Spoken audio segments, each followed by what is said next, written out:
#1 for New Country, 98.1 KHAK. That's Scotty McCreary. Good morning at 7:03 with Brain and Cortland on a Friday morning, and we've been teasing. We've got a big announcement, and we've got the parties involved here in studio to help make that announcement this morning. We have got a full house in here.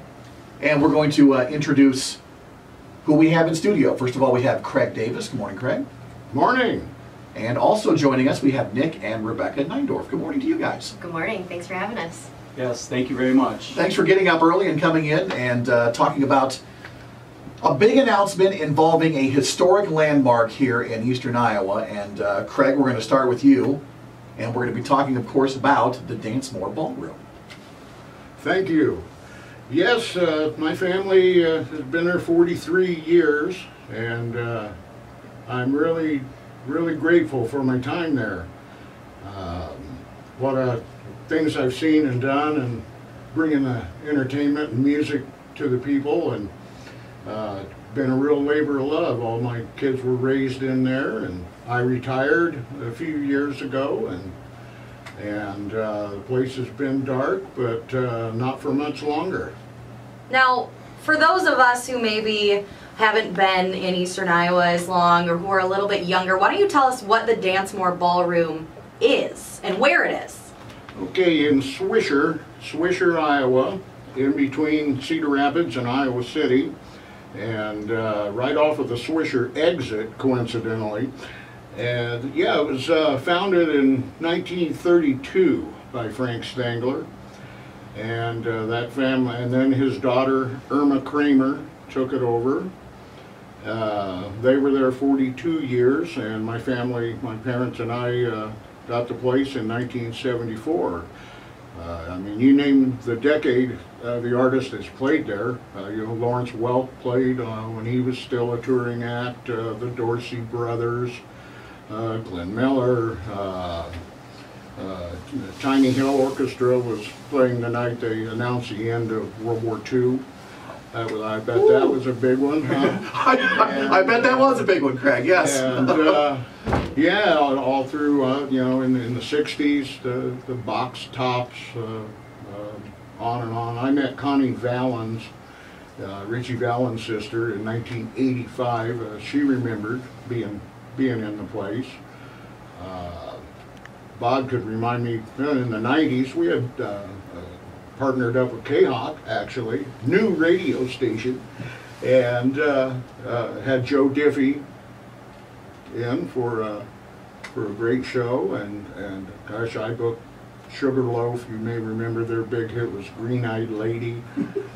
And, some of us may remember that. Some may, I know. Well, when KRNA was very first starting, and Dave Haney was about the only guy there in the whole building. Yeah. Yeah, that was their #1 requested song in the mid-70s, was Green Eyed Lady. So virtually every genre of music has been there, from the polka bands to the big band swing era to the 50. Conway Twitty played there when he was a rock and roller. You know, the doo-wop days up through rock and roll, classic rock, and then into the country music about the time Garth Brooks broke wide open was. And other than obviously concerts and stuff, it's a place. It's a huge dance floor. And there's no other place like it around. Well, I think there's only about 13 old wooden ballrooms remaining, which is sad. Of course, the Surf at Clear Lake still has notoriety and is still running, operating successfully, and but most of them are gone. And it's a tradition that thousands of people remember going to these dances and grew up with it. It's something that's the whole family can enjoy, and it's great exercise. And you know, there's a lot worse things you can be doing than dancing to a really good live act. So Craig Davis joining us this morning in studio. Brandon Cortland talking about the Dance-Mor Ballroom. Nick and Rebecca Neindorf are here as well. Craig, maybe you can explain how things are going to work and why Nick and Rebecca are here. Well,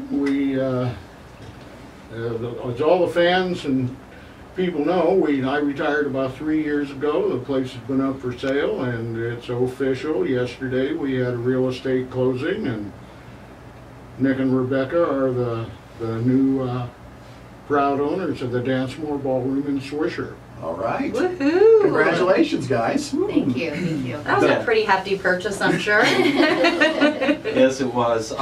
Yeah, no, thanks a lot for having us, guys. And first, let me say this. We're very excited to be taking over such a legendary venue like Dance-Mor. As you know, it was inducted into the Iowa Rock and Roll Hall of Fame in 2005. So that's exciting. And like Craig said, you know, his family had it for 43 years. The Stanglers had it before that for 40 plus years. And we're excited, and we hope that we can put some TLC into it and some hard work, and you know, we'll be able to run it for the next 40 plus years. So that's exciting. What are you hoping to bring to the new Dance-Mor Ballroom?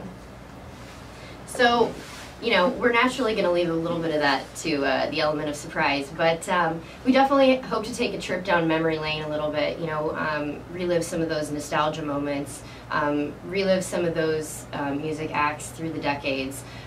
We'd also like to bring in some local talent, some new and fresh things as well.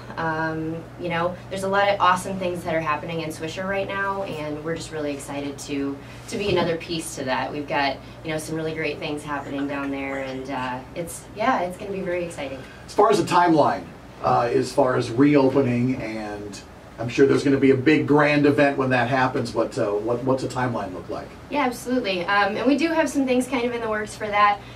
We'd like to hope that would be in the next few months for sure. But once we kind of get in there and start peeling back the layers a little bit, make some repairs, get some things cleaned up, we'll have a better idea, and we'll be able to kind of put a timeline out there that's a little closer. But we definitely hope within the next few months that we can get dancing again. The return of the Dance-Mor Ballroom. I think everybody is excited about that. Yeah. It'll be awesome. Yes. Well, thank you guys for coming in this morning and sharing the news. Obviously, when we have updates on a grand opening and events, obviously we will have those announcements on K-Hawk. So Absolutely. Well, K-Hawk has gotten the scoop every time yet, so watch them change that tradition. Yeah, you guys will be the first to know. Yes, we like that. awesome. Well, thank you guys so much.